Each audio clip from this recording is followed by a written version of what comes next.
Hello दोस्तों, मैं प्रियंका स्वागत करती हूँ आपका अपने परिवार टीचर सक्सेस चैनल में। आई होप आप सभी लोग बहुत बढ़िया होंगे, पॉजिटिविटी से भरे हुए होंगे और जितना भी आपका टाइम टेबल है स्टडी का डेली फॉलो कर रहे होंगे, डेली कुछ नया सीख रहे होंगे।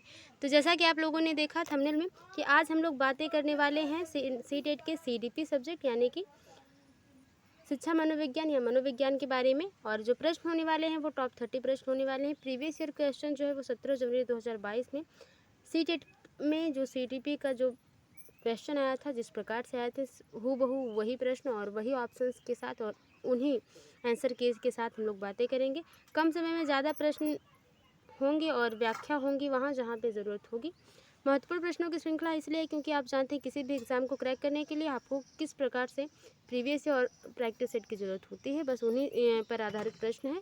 और सीडीपी में आपका आज की क्लास में टॉप 30 प्रश्नों में से आपका स्कोर क्या रहता है कमेंट बॉक्स में ज़रूर बताएं। और चैनल पर पहली बार आए हैं, पहली बार हमारी वीडियो से अवगत हो रहे हैं तो चैनल को सब्सक्राइब करें और बेल आइकन को भी प्रेस कर दें ताकि आने वाली अगली वीडियो आप तक पहले पहुंचे। शुरू करते हैं आज के प्रश्न को। और आप जानते हैं कि जो प्रश्न होने वाले हैं सीट टेट के सीडीपी यानी पैडागोगी सेशन में जो भी सब्जेक्ट है, अगर पैडागोगी उसमें है तो वो कुछ जो है 10 प्रश्न ऐसे होंगे जो सामान्य होंगे यानी कि नॉर्मल होंगे जो आपको समझ में आ जाएंगे। और कुछ ऐसे प्रश्न होते हैं जो लेंदी प्रश्न तो लगभग सारे होते हैं। और 30 प्रश्नों में से अगर आपने अच्छे से तैयारी कर ली है तो आपको 30 प्रश्न समझ में आएंगे अगर आप थोड़े से धैर्य से और समय को लेकर के देखते हुए अगर उसको समझने की कोशिश करेंगे सही समय पे और कम समय में सही तरीके से ऑप्शंस को चूज़ करने का मतलब है कि आप जितना प्रैक्टिस जितना प्रीवियस ईयर हल कर रहे हैं करते रहिए। डेली प्रैक्टिस सेट हल करते रहिए। प्रैक्टिस सेट अगर छूट भी जाए तो प्रीवियस ईयर मत छोड़िए, सारे प्रैक्टिस सेट को जो है करते रहिए। और इससे ये होगा कि जो प्रश्नों के जो समझने का तरीका है वो आपको मिलेगा। और जो कभी कभी आप जानते हैं कि इन एग्ज़ामों में आपके प्रश्न हैं वो हमेशा रिपीटेड होते हैं तो ये भी एक आपके लिए प्लस पॉइंट हो जाता है। देखते हैं पहला प्रश्न क्या है। पहली बात कि बालकों की व्यक्तिगत विकास, बालकों में जो व्यक्तिगत विकास होता है यानी कि हर व्यक्ति में व्यक्तिगत विकास अलग अलग तरीके से होते हैं। सामान्य दर में देखा जाए तो चाहे हाइट हो, लंबाई हो, सोचने की क्षमता हो, तर्क करने की क्षमता हो, सब में क्या होते हैं, ये अलग अलग होते हैं। ऑप्शन देखते हैं कि विकास के लिए विकासात्मक प्रतिमान की अधृत करके सटीकता से व पक्के तौर पर भविष्यवाणी की जा सकती है। अच्छा ये बताइए कि अगर कोई भी व्यक्ति अगर उसके व्यक्तिगत विकास की, क्या हम ये कह सकते हैं कि ये बच्चा जो है अभी 2 साल का है, वो आगे चल के 20 साल के बाद इतना लंबा होगा या बहुत ही बुद्धिमान होगा, प्रतिभाशाली होगा, ये हम भविष्यवाणी नहीं कर सकते। ठीक है, के लिए पूर्वानुमान बिल्कुल नहीं लगाया जा सकता। ये बात भी नहीं है कि हम अनुमान नहीं लगा सकते। हम कुछ अनुमान लगा सकते हैं उसकी अनुवांशिकता को लेकर, उसके माता पिता को लेकर, तो उसके वातावरण को लेकर हम अनुमान लगा सकते हैं कि बच्चा आगे चल के कैसा होगा और लंबाई कैसी होगी, एक पूर्वानुमान लगाया जा सकता है। तो ये बात हो गई। तीसरा क्वेश्चन ऑप्शन है कि के लिए कुछ हद तक अनुमान लगाया जा सकता है। सही बात है, ये अनुमान लगाया जा सकता है। उसके अनुवांशिक जो है पीढ़ी दर पीढ़ी जो उसकी क्षमताएँ आती आ रही हैं उसे पता लगाया जा सकता है। और पता लगाया जा सकता है कि वो किस वातावरण में रह रहा है, कि कैसे एनवायरनमेंट में रह रहा है। परंतु सभी बच्चों के लिए विकास की दर अलग अलग होती है। सबसे मोस्ट इम्पॉर्टेंट बात आप जो ऑप्शन में है वो है कि सब में अनुमान तो लगाया जा सकता है लेकिन सभी बच्चों में विकास की जो दर होती है वो अलग अलग होती है। तो सबसे बेहतर ऑप्शन है इसको, अगर अव्यवस्थित व असतत होती है तो ऐसी कोई बात नहीं, तीसरा ऑप्शन बिल्कुल बढ़िया है। आगे देखते हैं निम्नलिखित में से कौन सा कथन सही है। पॉजिटिव प्रश्न है, पॉजिटिव ऑप्शन चूज करिए और जो सबसे पॉजिटिव होगा वही ऑप्शन सही होगा। विकास क्रमबद्ध नहीं होता, विकास अव्यवस्थित होता है, विकास एक सतत प्रक्रिया है, विकासात्मक प्रतिमान सांस्कृतिक परिवेश से प्रभावित नहीं होते हैं। देखिए सारे जो विकासात्मक परिवर्तन जो व्यक्तिगत विकास होता है उसमें सांस्कृतिक परिवेश का भी प्रभाव होता है, क्योंकि आप जिस इन्वायरमेंट में रह रहे हैं उसी हिसाब से आपकी जो सोचने की क्षमता होगी उन्हीं पर निर्भर होती है। तो ये बात तो गलत हो गई। ठीक है, विकास के ही बारे में बात हो रही है तो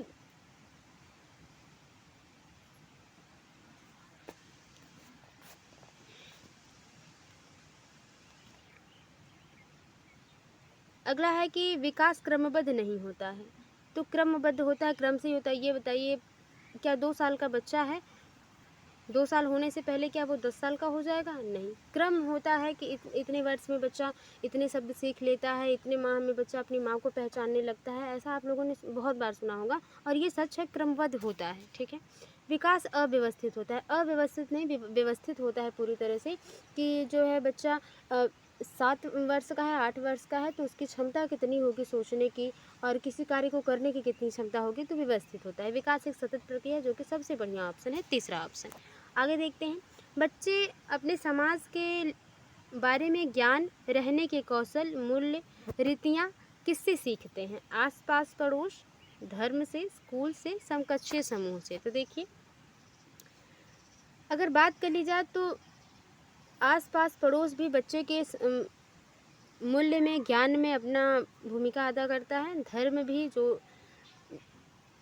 वो भी हो जाएगा। स्कूल सेकेंडरी, जैसे प्राथमिक की बात करें तो प्राथमिक जो है हम परिवार को रखते हैं, बच्चा जहाँ से सीखता है वो परिवार से सीखता है, तो प्राथमिक ये हो जाता है। द्वितीयक हम स्कूल को रखते हैं। समकक्षीय समूह यानी कि वो जो जिस भी समूह में रह रहे हैं, जिस भी संगत में रह रहे हैं, उसका भी प्रभाव बच्चे पे पड़ेगा। तो चारों ऑप्शन सही हो जाएंगे। जिस ऑप्शन में चारों ऑप्शन होगा वही ऑप्शन बिल्कुल सही होगा, चौथा ऑप्शन बिल्कुल सही हो जाएगा। देखिए, जीन पियाजे, वाइगोत्स्की, कोहलबर्ग और जो है गार्डिनर साहब, ये लोग आने वाले हैं हमेशा और इन लोगों ने धूम मचा रखी थी 2022 के जितने भी एग्ज़ाम हुए हैं सीटेट में।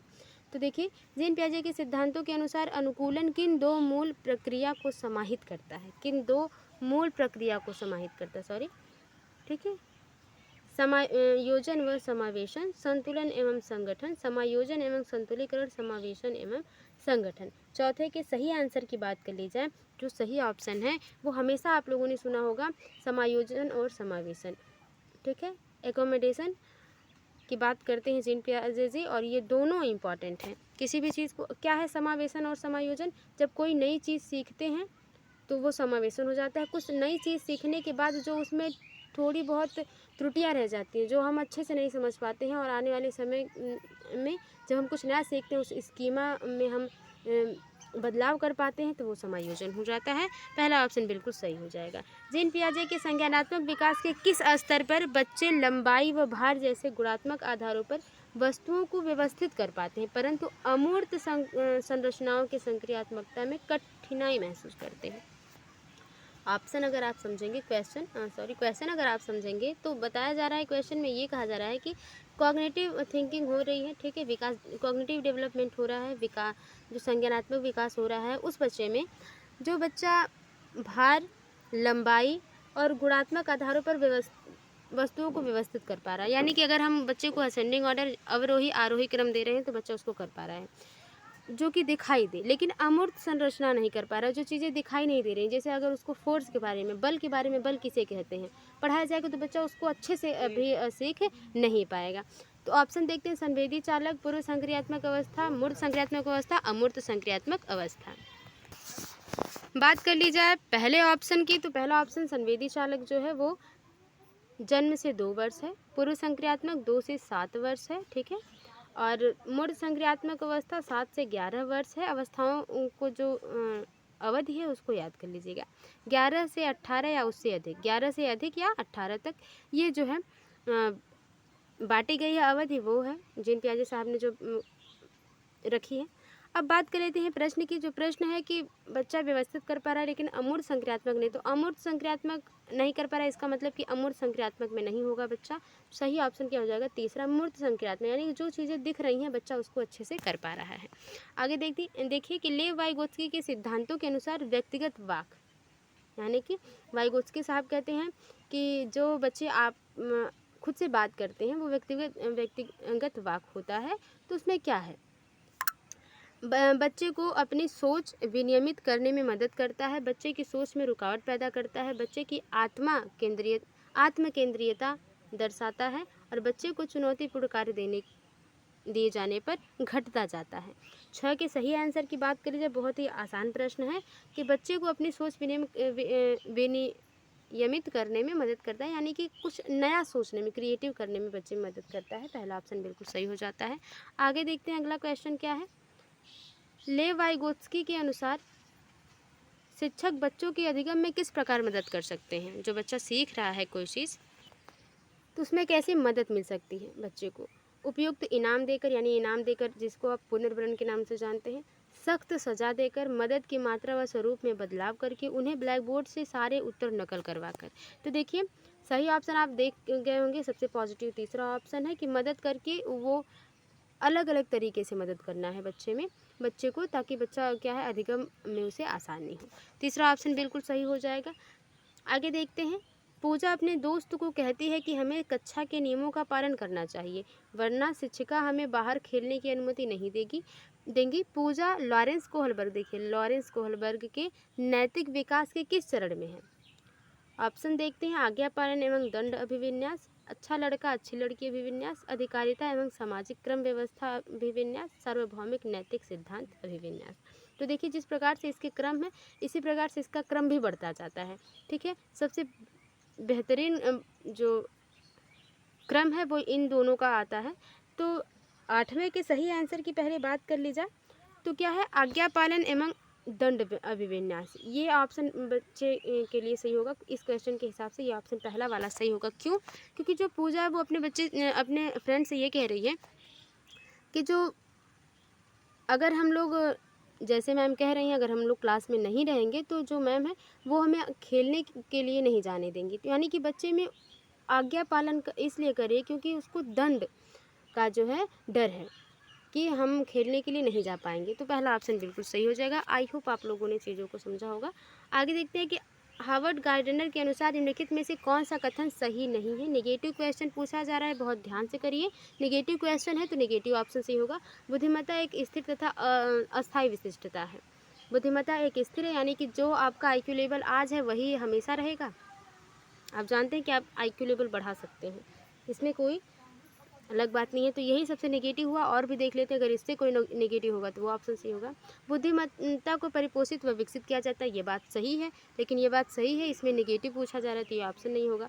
बुद्धिमत्ता किसी एक सामान्य खंड से हावी नहीं होती, अपितु कई प्रकार से हावी होती है, ये बात सही है कि बुद्धिमत्ता जो है कभी कभी ऐसा होता है हमारा पढ़ने का मन नहीं होता, मोटिवेशन वीडियोज़ देखिए, मोटिवेशन थॉट कहीं से हम सुन लेते हैं तो हमें बहुत हम मोटिवेट हो जाते हैं, हम अच्छे से पढ़ते हैं।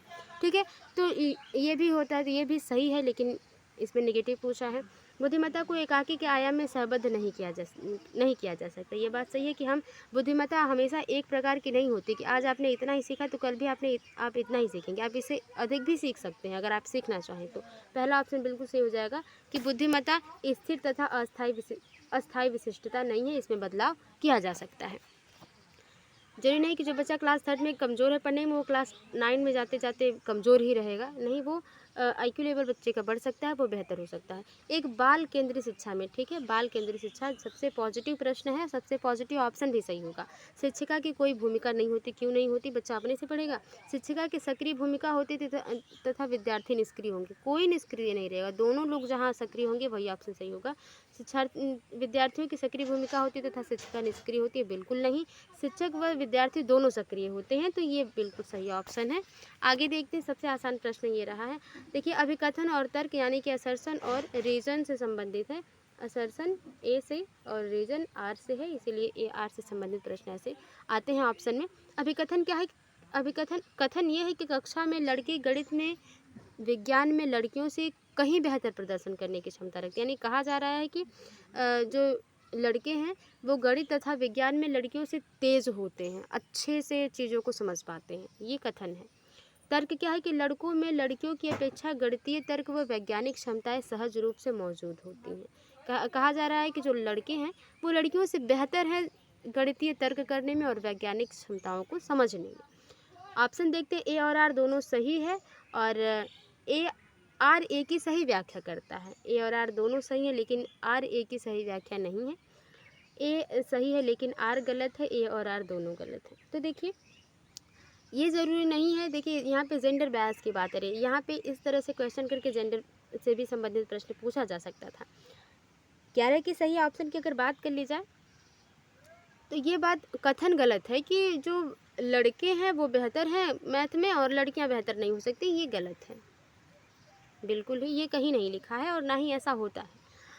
और तर्क भी इसी की अपेक्षा दिया जा रहा है, तो ये भी गलत हुआ। चौथा ऑप्शन बिल्कुल सही हो रहा है, है आपका, दोनों गलत है। आगे देखिए, राष्ट्रीय शिक्षा नीति 2020 में बहुत ज़्यादा क्वेश्चन आते हैं शिक्षा नीति से, चाहे वो 2005 हो 2020 हो, ठीक है। 2020 किस पर जोर देती है? पाठ्यचर्या का लचीलापन, पाठ्यचर्या का मानकीकरण। आप मानक नहीं बना सकते कि आज आपको स्वर ही पढ़ना है तो स्वर ही पढ़ना है। अगर बच्चे को नहीं आता है तो हम उसके नीचे की पद्धति पे, यानी कि वर्णमाला किसे कहते हैं या अक्षर किसे कहते हैं, ये भी पढ़ाना संभव है। तो मानकीकरण नहीं होगा, ये ऑप्शन बिल्कुल गलत है। ये थोड़ा सा पॉजिटिव है, इसको सही में रखते हैं। पाठ्य पुस्तकों का गैर संदर्भीकरण, यानी कि पढ़ाना है हिंदी तो उसको साइंस की पाठ्य वस्तु रखी जाए, नहीं।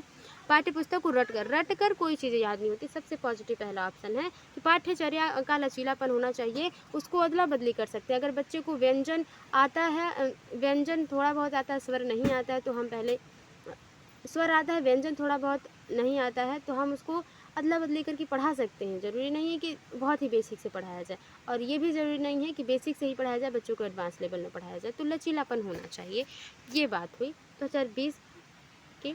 आगे देखते हैं, मूल्यांकन का केंद्र क्या होना चाहिए? जब आप बच्चे की जांच कर रहे हैं कि बच्चे ने कितना सीखा, तो उसका केंद्र क्या होना चाहिए? अधिगमकर्ता, यानी कि जो बच्चा सीख रहा है। अधिगमकर्ता यानी कि जो बच्चा सीख रहा है उसको अधिगमकर्ता कहेंगे। क्या नहीं कर सकता? इसका चित्रण करना। अधिगमकर्ता के दूसरे बच्चों की तुलना जहाँ होगी वहाँ चीज़ें सही नहीं होंगी। ये याद रखिएगा कि तुलना जहाँ पे होगी वो बात गलत है बिल्कुल भी। मानक वर्ग में बच्चों, मानक लेबलिंग करने की बात हो और मानक वर्ग आ जाए, एक मानक वर्ड है, लेबलिंग वर्ड है, ये टैग वर्ड है, जहाँ पे भी आ जाए ऑप्शन में वो समझ लीजिए ऑप्शन गलत है, जब तक क्वेश्चन गलत ना पूछा जाए, यानी कि निगेटिव क्वेश्चन नहीं पूछा जाएगा तो ये निगेटिव सही नहीं होंगे। अधिगमकर्ता क्या और कैसे सीख रहा है इसका वर्णन करना। हाँ, हमें ये वर्णन करना है कि अगर मूल्यांकन हम करें तो हम ये जानें कि बच्चा कैसे सीख रहा है, कितना सीखा है बच्चे ने, अभी कितना बच्चे को सिखाना बाकी है और किस विधि से बच्चा सीख पाएगा। आगे देखते हैं, निम्नलिखित में से कौन सा विकल्प एक सामाजिक रचनावादी कक्षा कक्ष में बच्चों की व्यक्तिगत जरूरतों का ध्यान रखा जाता है की व्याख्या करता है। यानी कि ऑप्शंस के हिसाब से हमें ये जानना है कि जो कक्षा है वो सामाजिक और रचनावादी है। बैठने की व्यवस्था से, शिक्षक का केवल जहाँ पे शब्द आ जाए वो नेगेटिव टैग वर्ड है, इसको हटा देंगे क्योंकि क्वेश्चन जो है वो बहुत ही पॉजिटिव है। बच्चों द्वारा तथ्यों का स्मरण करना, स्मरण करने की बात आप इनडायरेक्टली रख लीजिए कि रट कर याद करने की बात, तो स्मरण करना ये भी नेगेटिव है। रटना और स्मरण करना, याद करना, ये चीज़ें बहुत पॉजिटिव में नहीं रखी जाती हैं। अगला ऑप्शन है कि बच्चों का आपस में चर्चा करते हुए एक समूह कार्य में कार्य करना। देखिए, जहाँ पे ग्रुप डिस्कशन, समूह कार्य, ग्रुप डिस्कशन की बात होगी वो सही ऑप्शन होगा। चौथा ऑप्शन बिल्कुल सही है। आगे देखते हैं, निम्नलिखित में से कौन सा प्रश्न कक्षा में समालोचनात्मक सोच को बढ़ावा देने का सही उदाहरण है। ऑप्शन देखते हैं, समालोचनात्मक ऐसी क्षमता, तर्क करने की क्षमता जिसमें बच्चा एक किसी भी चाहे वो क्वेश्चन हो, किसी भी समस्या का दोनों पहलू देख पाए, नेगेटिव और पॉजिटिव दोनों पहलू। तो प्रश्न देखते हैं क्या कि 325 और 486 को जमा करो, यानी कि जोड़ो। बाल विवाह प्रतिबंध अधिनियम किस वर्ष से पारित? ये तो एक लाइन में बच्चा प्रश्न याद करके दे देगा। श्वसन की परिभाषित कीजिए, ये बहुत अच्छा समालोचनात्मक नहीं है। अपने शहर में प्रदूषण के विभिन्न कारणों का विश्लेषण कीजिए और प्रदूषण करने के विभिन्न उपाय सोचिए। ठीक है, चौथा ऑप्शन बिल्कुल सही है। इसमें क्या बच्चा आलोचना करेगा कि इस प्रश्न में ये पूछा जा रहा है कि प्रदूषण क्यों करें, क्योंकि प्रदूषण से नुकसान होता है, तो ये एक आलोचनात्मक हुआ। और प्रदूषण कितना है शहर में, इससे बच्चा क्या होगा, एक पॉजिटिव थिंकिंग मिलेगा। तो चौथा ऑप्शन बिल्कुल सही हो जाएगा। निम्न में से कौन सा विद्यालय में समावेशन की संस्कृति को दर्शाता है? बहुत ही आसान प्रश्न है। ऑप्शन देखते हैं, विद्यार्थियों की ज़रूरतों को पूरा करने के लिए विभेदी आकलन को बढ़ावा देना, विभिन्नता और विविध परिप्रेक्ष्य को हतोत्साहित करना, हतोत्साहित नहीं, हमेशा प्रोत्साहित करना है। विद्यालय में कुछ विद्यार्थियों की अभिवादित और समाहित महसूस करने, कुछ बच्चों की बात हो रही है, कुछ विद्यार्थियों को उनकी योग्यता के आधार पर अस्थायी समूह में बांटने की बात जहाँ होगी वो बिल्कुल गलत होगी। 16 के सही आंसर की बात कर ली जाए, जो सही आंसर है वो पहला हो जाएगा, उनकी ज़रूरतों के हिसाब से उनका आकलन करना। ठीक है, अलग अलग, यानी कि 20 बच्चे हैं तो ऐसा नहीं कि एक ही प्रकार का टेस्ट लेके 20 बच्चों को हमने कह दिया कि हाँ 20 बच्चे ठीक हैं या इतने बच्चे कमज़ोर हैं। नहीं, अगर 20 बच्चे हैं तो हर एक बच्चे को आपको अलग अलग विधि से आकलन करना है। आगे देखते हैं, सांस्कृतिक रूप से विविध विद्यार्थियों वाली कक्षा में एक शिक्षक को निम्नलिखित में से किससे बचना चाहिए? चर्चा के विविध संस्कृतियों के उदाहरण लाना, नहीं, उदाहरण आप कई प्रकार से देंगे, ये बात सही है। किससे बचना चाहिए, निगेटिव क्वेश्चन है, लगभग में निगेटिव ऑप्शन सही होगा। प्रभावी संस्कृति के लिए उपयुक्त पाठ्यक्रम और शिक्षण शैली विकसित करना, ये बात भी सही है। विद्यार्थियों को अपनी संस्कृति की अनूठी विशेषताओं को साझा करने के लिए प्रोत्साहित करना, विद्यार्थियों के बीच सम्मान और स्वीकृति की संस्कृति को बढ़ाना, ये भी बात सही है। जो सबसे कम जो इम्पॉर्टेंट है उसकी बात कर ली जाए जो, तो वो ये हो जाएगा कि प्रभावी संस्कृति के लिए पाठ्यक्रम और शिक्षण शैली विकसित करना, ये ऑप्शन बिल्कुल सही हो जाएगा। क्योंकि यहाँ पे विविध विद्यार्थी वाली कक्षा में एक शिक्षक निम्नलिखित में से किससे बचना चाहिए, कि प्रभावी संस्कृत के लिए जो बहुत ज़्यादा प्रचलित है संस्कृति, उस पर ही बात करें, नहीं, वहाँ सारे बच्चों को हमें देखना है। आगे देखते हैं, निम्नलिखित में से किससे विद्यार्थियों की अक्षरों और शब्दों को पढ़ने और उनकी व्याख्या करने में उन्हें समझने की क्षमता सीधे प्रभावित होती है, यानी कि वो पढ़ने की क्षमता उनकी बहुत अच्छी नहीं होती, समझ नहीं पाते हैं। डिस्कैल्कुलिया, ये गणित से संबंधित विकार है। Dysgraphia, dyslexia, dysphagia. 18 के सही आंसर की बात कर ली जाए, सबसे आसान प्रश्न और आपने बहुत बार रटा होगा, डिसलेक्सिया हो जाएगा। तीसरा ऑप्शन पठन विकार है, ये लेखन विकार से डिस्ग्राफिया होता है। आगे देखते हैं, गतिक दिव्यांगता, यानी कि जो बच्चे चल नहीं सकते, गतिक दिव्यांगता वाले विद्यार्थियों को सफल समावेशन सुनिश्चित करने के लिए निम्न में से किससे बचना महत्वपूर्ण है, ये भी एक प्रकार का क्या है, निगेटिव ऑप्शन है, निगेटिव क्वेश्चन है, निगेटिव ऑप्शन चूज करना है यहाँ पे जो कम अच्छा हो। ऊपरी मंजिल पर कक्षा, पुस्तकालय और शालाओं का आवंटन करना, बच्चा चल नहीं पा रहा और आप सब 5वीं मंजिल पर उसको पढ़ाएंगे तो बच्चा जा पाएगा क्या, तो ये ऑप्शन बिल्कुल गलत हो गया। यही मुझे लग रहा है कि गलत होना चाहिए, यानी कि किससे बचना चाहिए, इसी से बचना चाहिए। लिफ्ट का समतल होना ये ज़रूरी है। विद्यार्थियों की आवश्यकताओं के अनुसार अनुकूल करना, यानी कि जैसे बच्चे की आवश्यकता है, जो गतिक दिव्यांगता यानी कि जो बच्चे विकलांग हैं उनके लिए जैसा ज़रूरी है वैसे अनुकूल उनके संरचना को रखना है विद्यालय के। बैठने की व्यवस्था से उचित समायोजन करना, हाँ, ताकि बच्चा आसानी से बैठ सके, ये भी बेहतर ऑप्शन है। 19 के सही ऑप्शन की बात कर ली जाए तो पहला ऑप्शन बिल्कुल सही है, क्योंकि ये हल्का सा निगेटिव में है कि बच्चा चल भी नहीं पा रहा और क्या कर रहे हैं आप, 5वीं मंजिल पे पढ़ा रहे हैं। इनमें से कौन सी सृजनात्मक विद्यार्थी की पहचान संबंधी विशेषता नहीं है, निगेटिव ऑप्शन। जो बच्चे सृजनात्मक सोच वाले होंगे, वो क्रिएटिव होंगे, वो बहुत प्रतिभाशाली होंगे, समस्या समाधान वो करना चाहते हैं, अभिसारी सोच और नवाचारी सोच, जिज्ञासा की प्रबल भावना। जो बच्चे क्रिएटिव होते हैं ना, उनकी किसी भी चीज़ को सीखने की बहुत ही प्रबल भावना होती है, तो ये बात सही है। यहाँ पे निगेटिव पूछा जा रहा है। 20 का जो सही आंसर हो जाएगा वो आप जा रहे हैं अभिसारी सोच। अपसारी होता है एक अभिसारी, ठीक है। अपसारी यानी कि बच्चा खुले तरीके से समस्या को समाधान कर रहा है कई तरीक़ों से। अभिसारी बच्चा एक ही चीज़ को लेके अटका है, उसमें बच्चा निकल नहीं पा रहा। दूसरा ऑप्शन बिल्कुल सही हो जाएगा।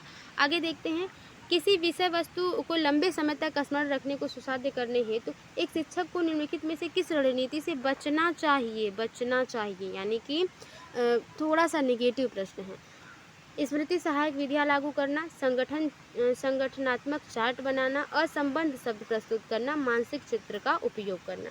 देखिए 21 का जो सही आंसर है उसकी बात कर ली जाए तो आप समझ रहे हैं कि स्मृति जो बच्चे को अच्छे से याद करवाना है हमें, उसको उसकी विधियाँ लागू करना सही बात रहेगा, चार्ट बनाना सही बात रहेगा। लेकिन जिस टॉपिक को हम पढ़ा रहे हैं उस टॉपिक से संबंधित हम जब बच्चे को उदाहरण नहीं देंगे तो क्या बच्चा उस चीज़ को अच्छे से स्मरण कर पाएगा, अच्छे से उसको सीख पाएगा। तो तीसरा ऑप्शन बिल्कुल सही हो जाएगा, यही नेगेटिव है थोड़ा सा, इसी से हमें क्या करना है, बचना है। जब सीखी जाने वाली सामग्री डैश हो तो विद्यार्थी बेहतर सीखते हैं, किससे, जटिल और व्यापक।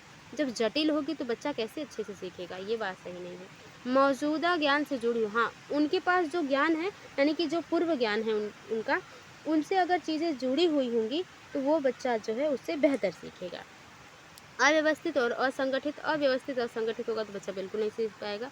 उनकी सामाजिक संस्कृति संदर्भ से भिन्न, यानी कि जो जिस इन्वायरमेंट में रह रहे हैं, बच्चा गांव में रह रहा है और आप दूसरे देश के जो है उदाहरण प्रस्तुत कर रहे हैं तो बच्चा समझ पाएगा क्या। तो मौजूदा ज्ञान से जुड़ी हुई ऑप्शन बिल्कुल सही हो जाएगा, यही दूसरा ऑप्शन बिल्कुल सही हो जाएगा। आगे देखते हैं, निम्नलिखित में से कौन सा कारक शैक्षणिक उपलब्धियों में विद्यार्थियों की विफलता में योगदान देता है। कौन सी ऐसी उपलब्धि है, शैक्षणिक उपलब्धि, जिससे बच्चा विफल होता है, सफल नहीं हो पाता है सीखने में, ठीक है। याद रखिए ये कीवर्ड जो है प्रश्नों में भी बहुत मायने रखते हैं। तो निगेटिव जो है प्रश्न थोड़ा सा है तो उसे निगेटिव ऑप्शन जो होगा वो चूज करना है।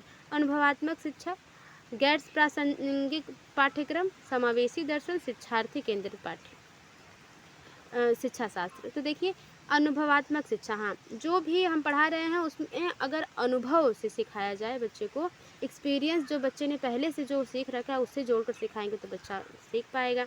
विफलता का कारण ये होगा कि गैर प्रासंगिक पाठ्यक्रम हो, कि बच्चे को जो है पढ़ाना है मैथ और उसमें हिंदी, या पढ़ाना है साइंस और उसमें किसी दूसरे सब्जेक्ट का पाठ्यक्रम मिला दिया गया है, तो बच्चा क्या हो जाएगा, कंफ्यूज हो जाएगा और उसमें वो बच्चा विफल हो जाएगा। दूसरा ऑप्शन बिल्कुल सही हो जाएगा। समावेशी दर्शन और बाल केंद्रित शिक्षा यानी कि शिक्षार्थी केंद्रित शिक्षा, वही बात हो गई। राष्ट्रीय पाठ्यचर्या रूपरेखा 2005 के अनुसार शिक्षक द्वारा दी गई सामग्री के निष्क्रिय प्राप्त करता है। निष्क्रिय प्राप्त करता है, बिल्कुल निष्क्रिय एक नेगेटिव टैग वर्ड है, और जहाँ पे राष्ट्रीय रूपरेखा पूछी जाए वहाँ पे सबसे पॉजिटिव ऑप्शन चूज करना है आपको। बच्चों में अधिगम को विनियमित करने की क्षमता नहीं होती, ये बात नहीं है। बच्चा जो भी अधिगम करता है उसमें बच्चा जो है अपनी क्रिएटिविटी डालने की कोशिश करता है। रटने का माध्यम आपको मैंने पहले बता दिया। बच्चे ज्ञान के निर्माण में सक्रिय भूमिका निभाते हैं, चौथा ऑप्शन बिल्कुल सही। बच्चा जो भी सीखना चाहता है अगर वो उत्सुक है तो बच्चा बढ़िया सीखता है और सक्रिय होकर एक्टिव होकर चीज़ों को सीखता है। अगला क्वेश्चन है कि एक संप्रत्यय कॉन्सेप्ट, संप्रत्यय मतलब कॉन्सेप्ट, अब किसी नए कॉन्सेप्ट को पढ़ा रहे हैं, ठीक है, कॉन्सेप्ट की बात हो रही है। एक संप्रत्यय को पढ़ाने के लिए एक शिक्षक को निर्णय कर कैसे निर्णय लेने से बचना चाहिए, ठीक है, यहाँ पे थोड़ा सा मिसप्रिंट है कि किस प्रकार के निर्णय लेने से बचना चाहिए, उसकी संपत्ति से संबंधित उदाहरण। संप्रत्यय संप्रत्यय संप्रत्यय होगा, ठीक है, कॉन्सेप्ट होगा संप्रत्यय, यहाँ पे संप्रत्यय होगा, से संबंधित उदाहरण। संप्रत्यय के लिए असतत उदाहरण यानी कि संप्रत्यय संबंधित गैर उदाहरण, उनकी संस्कृति में प्रचलित आद्य रूप। 25 के सही आंसर की बात कर ली जाए तो जो सही आंसर होगा वो ये होगा कि जो कॉन्सेप्ट हम पढ़ा रहे हैं उसके उदाहरण उससे न मिलते हों, असतत उदाहरण। यही ऑप्शन बिल्कुल क्या है, सही है, क्योंकि यहाँ पे निगेटिव प्रश्न है ये, तो निगेटिव ऑप्शन सही हो जाएगा। आगे देखते हैं। स्वयं के ज्ञाता होने का ज्ञान या जागरूकता क्या दर्शाती है, यानी बच्चे को पता है कि बच्चा क्या है, अच्छा है, प्रतिभाशाली है और वो बेहतर कर सकता है, तो इसको क्या दर्शाता है, अधिसंज्ञान, भ्रांति, स्मृति सहायक विधि, अभिप्रेरणा। तो ये अधिसंज्ञान है क्योंकि बच्चे को खुद पता है कि बच्चा कैसा है, ठीक है, अधिसंज्ञान है। कठिनाई की पहचान, लक्ष्य निर्धारण, यानी कि जो भी समस्या है बच्चा उसका पहचान कर पा रहा है, उसका लक्ष्य निर्धारण, उसका लक्ष्य क्या है वो निर्धारित कर पा रहा है। संभावित समाधान, और जो समस्या है उसका समाधान कर पा रहा है और परिणामों की खोज कर पा रहा है। तदनुसार कार्य करना और परिणामों का मूल्यांकन करना निम्न में से किस प्रक्रिया में शामिल महत्वपूर्ण चरण है, आरोपण, नकल, समस्या समाधान, निष्क्रिय ध्यान। देखिए ये सारी चीज़ें जो कठिनाई की पहचान होगी, समस्या का समाधान करेंगे हम, तो 27 का ऑप्शन आई होप आपको समझ में आ रहा होगा। इसका जो सही आंसर है वो तीसरा ही है, जब समस्या होगी तभी तो हम उसका समस्या समाधान में ही ऐसी बात होती है कि हम कठिनाई की पहचान करते हैं, लक्ष्य निर्धारण करते हैं कि इस क्वेश्चन को तो हल करना है, चाहे जैसे भी हल करना है, ठीक है। लक्ष्य निर्धारण होगा, जो संभावनाएं होंगी उससे संबंधित जो है हम रूल्स फार्मूले लगाएंगे। परिणाम की खोज करेंगे कि किस प्रकार से इसका सही आंसर आ सकता है और उसके ऊपर कार्य करेंगे, और उसके बाद जो परिणाम आता है उसका मूल्यांकन करेंगे कि जो हमने रिजल्ट आया है जो हमारा इस प्रश्न को लगाने पर वो सही है या गलत है, तो समस्या समाधान हो जाएगा। अभी कथन देखिए, असर्शन और रीजन से फिर संबंधित प्रश्न एक आया, इससे संबंधित बहुत प्रश्न इस प्रकार से प्रश्न आते हैं। ये आर है और ये ए है, तर्क जो है। कथन यह है कि शिक्षण अधिगम प्रक्रिया में भ्रांतियों की खोज और चर्चा करना सार्थक है। ये बात सही है कि जब भी हम कुछ नया सीखते हैं, तो हम क्या करते हैं, हम ये सोचते हैं कि जो हमारा कन्फ्यूजन है, जैसे आप कोई इस क्लास में पढ़ते समय जो भी कन्फ्यूजन होगी उसको दूर करने के लिए आप क्या करेंगे, उसकी खोज करेंगे कि किस प्रकार से इसको हम जो है दूर कर सकते हैं, या जो भी आपसे सीनियर लोग होंगे उनसे आप बात करेंगे कि क्या इसको कन्फ्यूजन है, इस कन्फ्यूजन को मैं कैसे दूर करूँ, इस सिलेबस को कैसे कंप्लीट करूँ, ये सारी चीज़ें। तो ये एक प्रकार का पॉजिटिव है, ये बात सही है, ये कथन सही हो गया।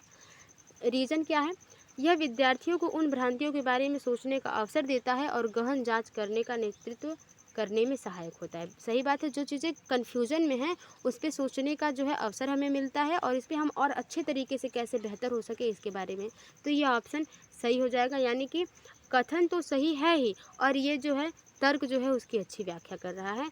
तो ऑप्शन देखते हैं, ए और आर दोनों सही है और आर ए की सही व्याख्या करता है।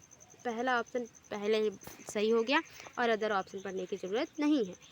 अगला देखते हैं कि डैश विद्यार्थियों को बोरियत महसूस होने की संभावना है। कैसे बच्चे जो है क्लास में बोर होने लगते हैं। गतिविधि को महत्व न दिए जाने पर, गतिविधि को महत्व दिए जाने पर, उन्हें सफलता मिलने पर, उनकी सफलता की अपेक्षा होने पर। तो देखिए, जब भी कोई काम बच्चा कर रहा है और उसकी गतिविधि को हम महत्व नहीं देंगे तो बच्चा क्या करेगा, बोर फील करने लगेगा। आगे देखते हैं अगला क्वेश्चन, निम्नलिखित में से कौन सा तरीका प्रतिपुष्टि को प्रेरक के रूप में उपयोग करने का उचित तरीका है।